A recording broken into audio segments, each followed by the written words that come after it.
once you've received your quick flash software from us, I'm just going to do a quick walkthrough on how to flash the ECU in the Minis, and just a few pointers on making sure everything goes smoothly, basically. So first things first, this car, we do have a battery stabilisation charger on it at the minute. It's not strictly necessary. We do recommend it if you do have some sort of a battery charger, just to keep the battery topped up while you're writing to the ECU, then great, use it. If not, make sure the battery is charged up.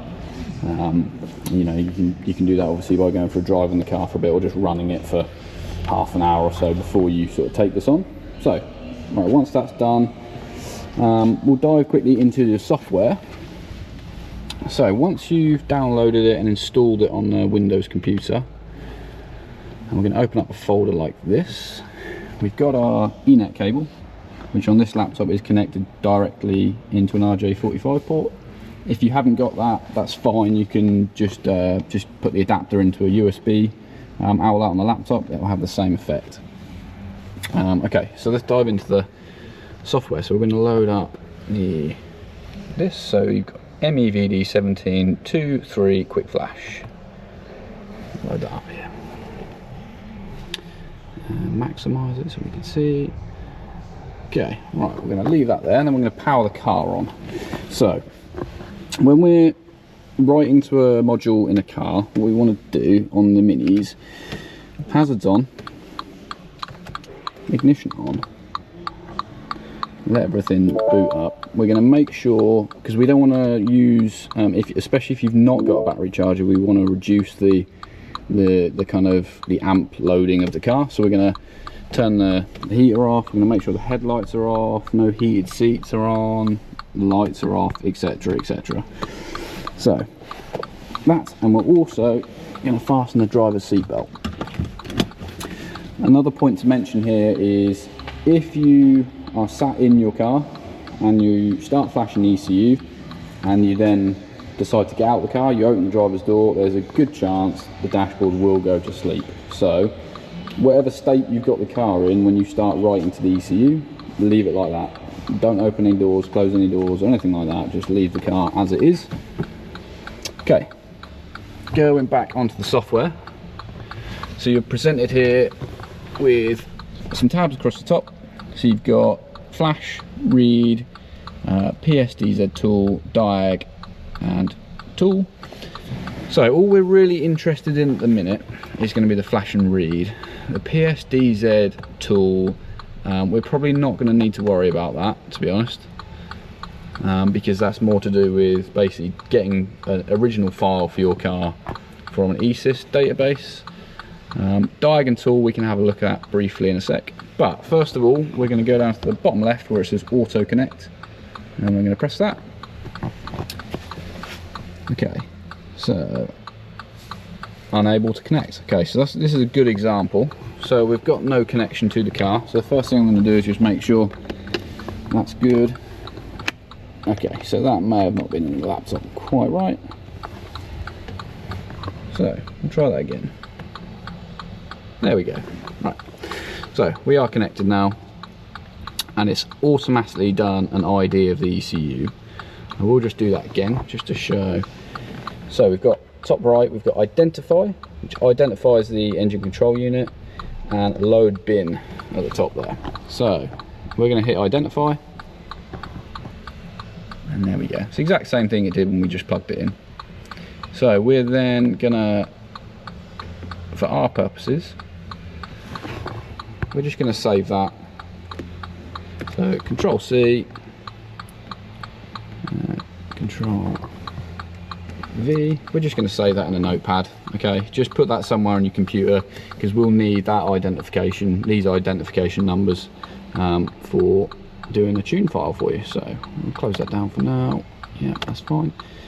So right, what we've got along the top here, we've got flash, which we're in at the minute. We've got read, PSDZ tool, again we're probably not going to need to worry about that. Diagnostics, there's a few things this software can do: clearing adaptions, clearing DTCs, kind of generic flash tool type stuff, or generic code scanner type stuff, which is handy. I don't think, it doesn't appear to read trouble codes, it just clears. So, but anyway, that's kind of not what it's for.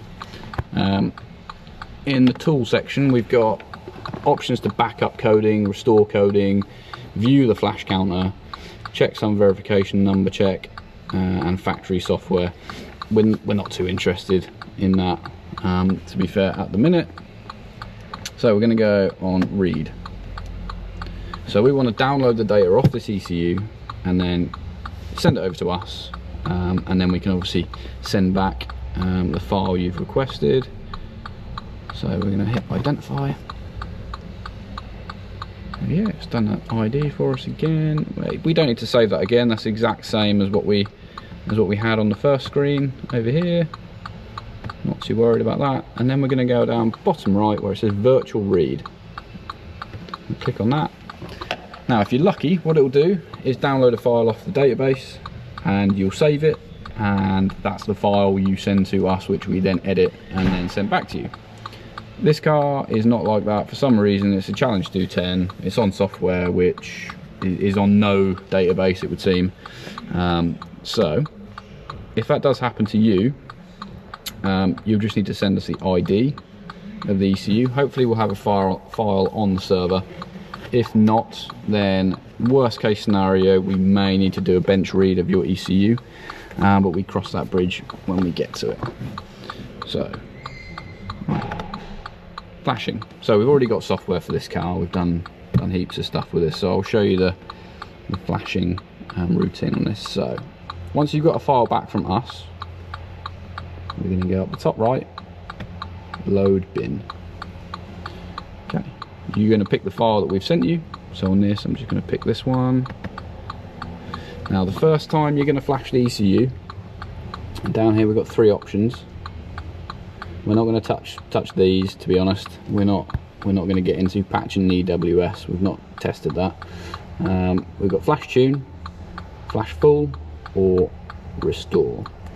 What we're going to do, the first time you write to the car, you're going to do flash full. Now that's already been done on this car, and it takes around about 5 minutes. So I'm not going to do that.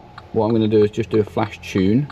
Now you'd use a flash tune after the car had been flashed for the first time.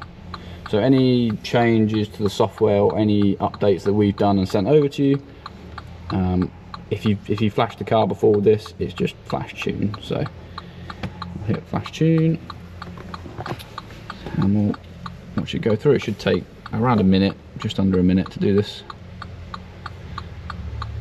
So there we go. There we go. Here the car will go into transport mode. You get some warnings. It will make some bonging noises. It's all normal, and the fuel pump will come on, and it will start flashing ECU. So at the minute, this is the crucial point where you don't want to be nudging the laptop. You don't want to be turning the ignition off. You don't want to be opening and closing any doors.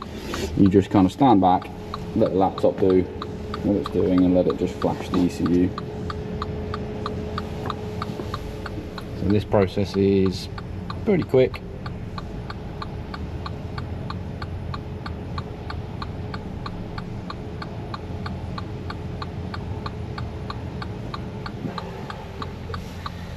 There we go. You'll hear the throttle body opening and closing and going through all the processes of basically resetting the ECU, getting the car back out of transport mode, re-uploading the coding file, and then yeah, clearing DTCs and basically just getting the car back. There we go. So that's, there we go, all good. What you'll see at the end is flashing complete.